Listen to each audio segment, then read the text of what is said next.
మీకు ఒక అనుమానం రావచ్చు, ఏంటండి కుమారుని పంపించడం ఏంటి? దేవునికి పెళ్ళి ఉందా? దేవునికి భార్య ఉందా? వాళ్ళిద్దరికీ పుట్టినటువంటి వాడు కుమారుడు అవుతాడు కదా, మరి దైవ కుమారుడు అని అంటారు యేసుక్రీస్తు ప్రభు వారిని.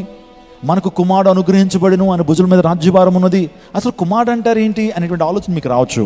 మీరు చాలా విషయాలు తెలుసుకోవాలండి, ఎందుకంటే మీరు తెలుసుకోవాలి, అనేక మందికి విషయాల్ని చెప్పాలి. క్రిస్మస్ కదా, హ్యాపీ క్రిస్మస్ అనగానే క్రిస్మస్ గురించి, క్రీస్తు గురించి నేను మాటలు చెప్పగలగాలి, అప్పుడే నిజమైన క్రిస్మస్. ఈ యొక్క క్రిస్మస్ సీజన్లో నిజంగా క్రీస్తును ఆరాధిస్తున్న మనము క్రీస్తు కొరకు మనము పనిచేయాలి, క్రీస్తును ప్రకటించాలి, అప్పుడే నిజమైన క్రిస్మస్. యేసు ప్రభువారు దైవ కుమారుడుగా పిలువబడ్డాడు. He was called as the son of God. ఆలోచన చేయండి, దైవ కుమారుడు అంటే దేవుడే. దేవునికి పెళ్ళి, దేవునికి భార్య, దేవునికి పిల్లలు ఉంటారని అర్థం కాదు.